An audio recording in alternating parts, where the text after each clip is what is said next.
Bonjour à tous et bienvenue sur ce nouveau podcast de Tesla Magazine. Aujourd'hui, je vais vous présenter les nouvelles fonctions de la Tesla Model 3 comme vous les avez jamais vues. Et pour cause, c'est un membre aux États-Unis qui nous a envoyé ces informations et ces vidéos et on va le remercier dès maintenant. Il s'agit de Tesla Joy, qui est une membre aux US plutôt influente et en tout cas qui est fan de Tesla comme beaucoup de membres US. C'est assez impressionnant et on aimerait bien migrer aux US juste pour ça, pour pouvoir étreindre nos amis qui partagent une passion encore plus dévorante et encore plus passionnante. Mais avant ça, j'aimerais juste voilà, vous présenter rapidement ce qu'on va faire. Donc on va voir ces magnifiques vidéos et ensuite on va expliquer ce qui s'est passé sur l'autonomie de la Model 3 parce que j'ai publié deux articles sur le sujet et deux articles qui disent la même chose a priori, si ce n'est que nous apportons encore plus de nuances au fait que tous les propriétaires de Tesla Model 3 2021 bénéficieront ou pas de ce mode d'autonomie, parce qu'a priori, bah, la pompe à chaleur apporte effectivement son lot d'intérêt, puisque c'est ça qui permet de gagner quelques kilomètres d'autonomie et je précise encore quelques kilomètres d'autonomie parce que la différence se joue à 20 kilomètres près.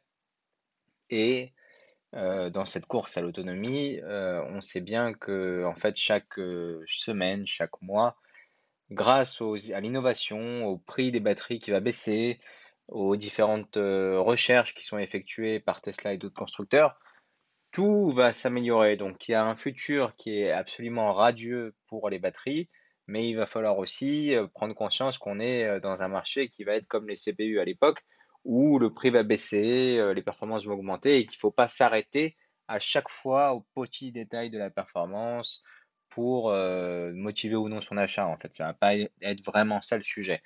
L'important, c'est d'être dans l'innovation, d'être précurseur, investisseur innovant et surtout iconoclaste dans son approche, puisque bah, tous les propriétaires de Model 3 que je connais aujourd'hui sont ravis de leur achat et ont bien conscience de participer à un nouvel élan global. Donc c'est quelque chose d'assez passionnant et qu'il faut souhaiter conserver le plus longtemps possible parmi les membres. Donc voilà, je vous présente la vidéo de Tesla Joy qui est absolument fantastique, où elle nous présente patiemment les poignées de porte, les nouvelles poignées de porte qui sont absolument impressionnantes, qui vont abandonner le chrome au profit d'un profil plus épuré et sobre. L'intérieur, alors là on rentre tranquillement dans sa Tesla Model 3 au store, et là on voit directement les nouvelles applis pour les iPhones ou les téléphones qui disposent d'un chargeur à induction. Et également, on voit cette nouvelle console centrale qui est à peu près identique aux consoles centrales de la Model S, où vous voyez tout ça avec ce cup holder. Alors, ça me fait beaucoup rire de voir des ongles de femme alors que c'est moi qui parle, mais bon, c'est extrêmement drôle. Donc là, elle nous remontre les emplacements pour téléphone portable, hein, pour bien pouvoir recharger en route. Et donc, cette nouvelle applique avec un revêtement sobre, donc qui n'est pas glossy et qui fait beaucoup moins de traces de doigts. Donc ça, c'est plutôt souhaitable et on s'en félicite. Et donc voilà, là, elle a sûrement mis quelque chose bien au fond, mais ça la regarde, voilà. Tout est à peu près mieux fini, hein. Les surpiqûres, on les voit, hein, l'intérieur, le revêtement de l'intérieur, on le voit aussi. Tout est visible. Il faut savoir qu'à l'époque, hein, tout ça, c'était acheté par les propriétaires hein, qui décidaient d'avoir une console centrale. C'était absolument pas prévu par la marque. Donc, on voit vraiment qu'il y a un bond qualitatif qui a été fait. Et ça, c'est très appréciable avec les petites lumières aussi au sol, hein, qui étaient là aussi pas présentes du tout à l'époque. Là, un petit tour sur l'écran hein, pour voir une carte qui est sûrement pas Paris, hein, parce qu'on est aux US, et voir aussi la nouvelle UI avec ces quelques portes. Alors là, c'est fantastique aussi, puisque c'était là aussi pas prévu depuis quelques années, mais maintenant c'est directement mis en standard. C'est l'ouverture automatique du coffre et la fermeture automatique grâce à ce petit bouton. C'était une fonctionnalité qui était très attendue et on va revoir simplement l'absence du chrome, donc le retrait du chrome au profil des portes et sur les poignées. Et voilà.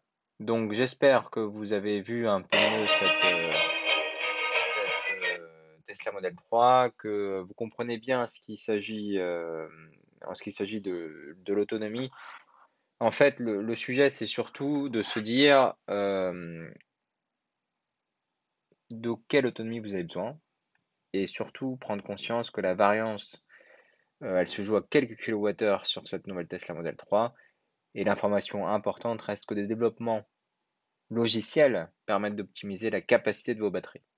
Donc, il faut vraiment y aller en confiance. On reste bien entendu conscient qu'il y a des apports, on va dire, techniques, hardware, ou en tout cas liés à tout ce qui peut être pompe à chaleur, optimisation de l'intérieur du véhicule qui apporte une meilleure autonomie, ne serait-ce que l'augmentation de la capacité de la batterie, le changement de la batterie. Mais moi, je suis à peu près convaincu que s'il y avait voilà, une nouvelle technologie qui était sortie, où on aurait allez, 2 fois plus d'autonomie, il y aurait des remplacements qui seraient possibles assez facilement sur ces blocs batterie et que tout ça est très surveillé. L'objectif, c'est d'avoir à chaque fois sur les routes des véhicules qui soient les plus à jour possibles et Tesla a toujours fait, on va dire, a toujours été précurseur sur la mise sur le marché de véhicules les plus optimisés possibles. Et aujourd'hui, donc, ces mises à jour démontrent une chose, c'est que en achetant cette Tesla Model 3, voilà, en faisant l'acquisition de cette Model 3, vous avez l'opportunité de l'avoir progressé au fil du temps, au gré des innovations. Donc, en dehors du software, où vous avez effectivement des jeux qui s'ajoutent, des vidéos qui sont visibles, de nouvelles applications propriétaires de Tesla, l'autopilote, toutes ces options qui sont effectivement liées au logiciel, il y a aussi des innovations qui sont liées à l'autonomie, à la recharge, vraiment au cœur du véhicule électrique qui sont déployables facilement à tous les propriétaires. Donc c'est ça qui est fondamental. Aujourd'hui, il y a très peu de constructeurs qui peuvent s'en targuer.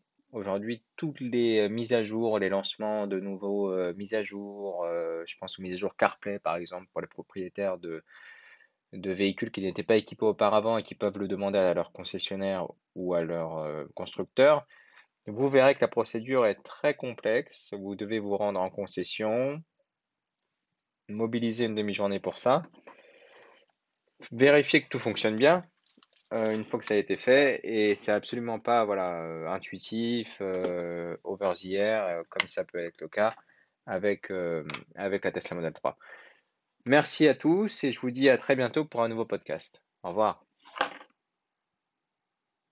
J'espère que vous avez apprécié ce nouveau podcast Tesla Magazine.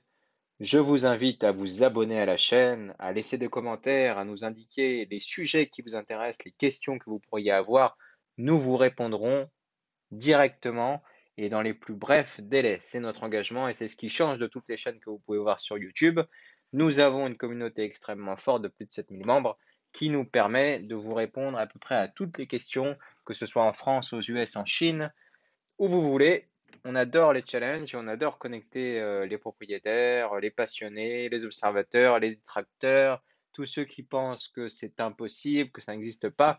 On adore donner des contre-exemples et surtout débattre dans la bonne humeur, dans la bienveillance. Merci beaucoup, bonne journée, au revoir.